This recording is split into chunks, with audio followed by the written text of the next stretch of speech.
Welcome to the Sound in Marketing Podcast. The Sound in Marketing Podcast explores and defines sound on purpose in marketing and in advertising. I'm your host, Gina Isham, owner and founder of Dreamr Productions and Sound in Marketing Learning. I create, consult, and educate individuals and brands on the power of sound in marketing. My goal is to inspire you with unique and interesting ways to use sound effectively in your business. If you would like to explore this further, my company, Dreamr Productions, would love to help. Our contact info can be found in the show notes. Now on to the show. In this episode, I documented a recent trip to Vegas and my thoughts on how it could have sounded better. Sound in casinos could be more strategic than just noisy and overwhelming. Before I even begin, I want to make it clear that I know I am not Vegas's target audience. But what if I could be? What if Vegas could change my mind with a more strategic sound experience? What if Vegas won me over by taking a note from Disney? As a sound strategist, I'm usually more attuned to the sounds around me than others. My most recent trip was no different.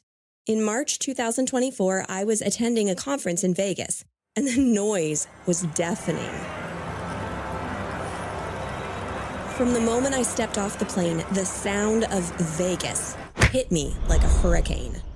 The pressure to gamble starts immediately as slot machines are waiting for you literally at the gate.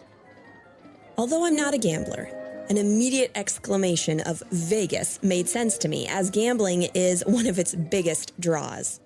The sound of slot machines is iconic to the area, and in that respect, the cacophony of cha-ching made all the sense in the world. This is good branding. But that was where the sound strategy ended. At least until my very last day, which we'll circle back to later. From the airport, I was whisked away on a lift to Mandalay Bay. I had to sign in for my conference before dropping off my bags at Excalibur. Staying at a different hotel than the conference meant I would be walking a lot during the next 4 days. Vegas tip: wear good walking shoes. Ladies, ditch the heels. I entered Mandalay Bay and was loudly greeted by the sound of about 1 million different slot machines, playing largely different cha-ching jingles. It felt like all volume knobs were turned to 11. There was no getting away from this not-so-subtle plug to dump money into a machine over and over again with the same disappointing results. Again, not a gambler. On top of the cha-chings, the PA systems were also at an 11, blasting random music to every corner of the huge space. If it had been playing a specific playlist or had a theme in mind, I never figured out which one. What playlist goes from Michael Jackson to Garth Brooks anyways? I could feel a headache starting. No one just finds what they are looking for in Vegas, so it took me twice as long to locate the conference center than I would have liked. Once signed in, I turned and headed for Excalibur. Thankfully, there was a tram. For the sake of story flow, we will pretend that I found that the first day and didn't wander out to the street with my suitcase. I stepped aboard the tram. At this point, I had been walking and surrounded by sound for at least an hour or two between the airport and the hotel. Sitting down peacefully on a tram for a whole 2-minute ride sounded delightful. I spoke too soon. Instantly, after the tram is moving announcement came on, I was bombarded with what sounded like rave music. It wasn't until I found the screen behind my head the second day that I realized it was an ad for the Blue Man Group. Without that context, all it had been to me was very loud music in a small space with a terrible speaker that needed maintenance. My headache was getting worse. After a not-so-relaxing 2 minutes, I deboarded the tram and wandered Excalibur until I found the front desk. Another Vegas tip: front desks are super hard to find in Vegas. Allow ample time and wear good shoes always. My room wasn't ready yet, so I had to wait. The only seats I could find to wait comfortably in were in the casino's bar. This bar was in the center of everything. I shuffled into a booth and pretended I would order a drink soon. I never did. Even if I had been fond of gambling, I was tired at this point. With all my bags in tow, I was not properly ready to do Vegas yet. Now, in the center of the chaos, there was nothing left for me to do but to drown out sound with other sounds. I put in my earbuds and listened to a podcast. Or two. Possibly three, while I waited for my room. Finally, the notification came and I wearily stumbled to the room the MGM app told me was mine. I opened the door, entered, and was greeted by glorious silence. Nap time. So, what does Disney have to do with this? Walt Disney was a master of experience. He understood that the more the senses complemented each other within the park, the more memorable and magical an experience his guests would have. And the more memorable and magical the experience, the more likely guests would return over and over and over and over again. Sound was no exception. Great pains are taken to create the sound of Disney every single day. From Fantasyland to Tomorrowland, the sound and music change strategically from one land to the next. This experience is so well crafted that the guests don't even notice. We can thank Mr. Q in part for that. A former audio experience engineer at Disney, Mr. Q was acutely aware of a sound design issue in the park. In the 1990s, the volume of sound and music between lands at the park had minuscule variations that would unknowingly disrupt the guests' magical Disney experience. Even though there had been no formal complaints, Mr. Q knew the experience could be better. He created speakers that had a complex algorithm that regulated the sound between them. He placed these 15,000 speakers strategically around the park. The effect is what we now know, or rather don't realize, today. Because of Mr. Q, we can now jump from land to land in a more acoustically seamless way. Does this matter since we're not even aware of it? Yes, and for that very reason. Good experiential sound isn't noticed. Good sound experiences don't draw attention to themselves. It is a complement to all other senses at play. It's worth noting that I have never gotten a headache from a trip to Disney, unless it was ice cream induced. Walt Disney and Company have gone far beyond these speakers within their sound strategy, but I'll save those examples for another time.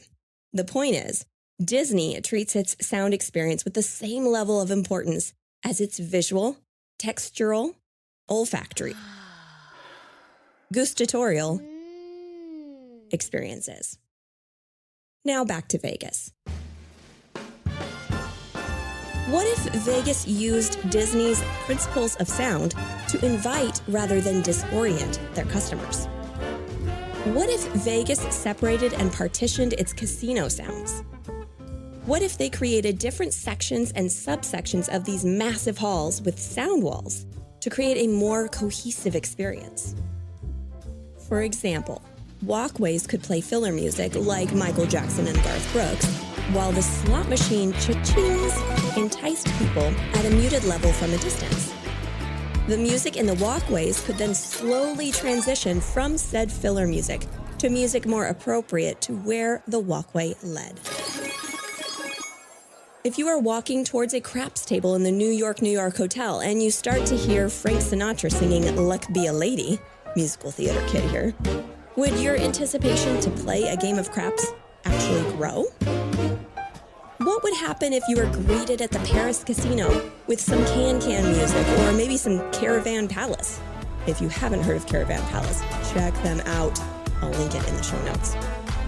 Would that curated music set the environment memorialize that specific casino more than Vegas in general?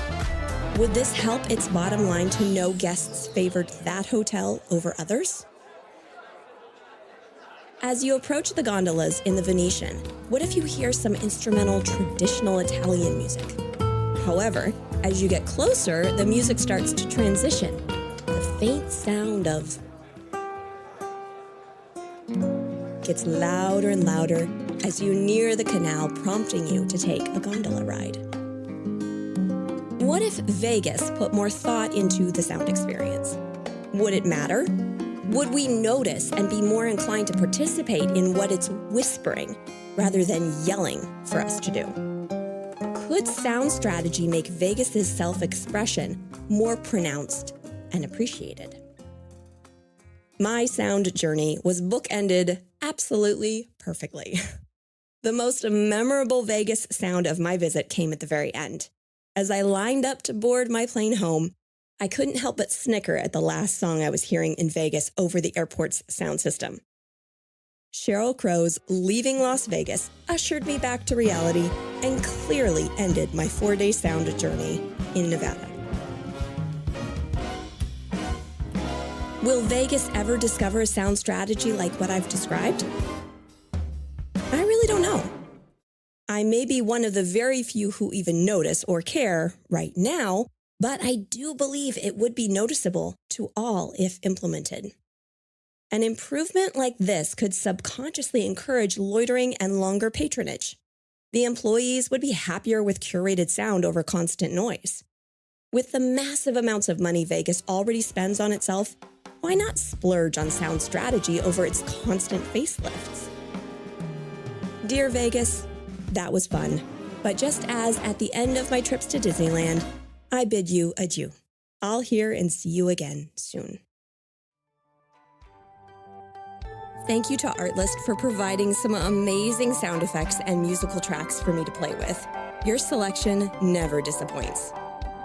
I know it was a bit anticlimactic not playing Leaving Las Vegas, but although this is an educational podcast, I just didn't want to risk a lawsuit. But Sheryl, if you're listening, I'd love to put it back in with your blessing. Thank you also to Vegas for being the noisy inspiration for this rabbit hole of an episode. This was a joy to write out and get out of my head. All contact information can be found in the show notes. Let's make this world of sound more intriguing, more unique, and more on brand.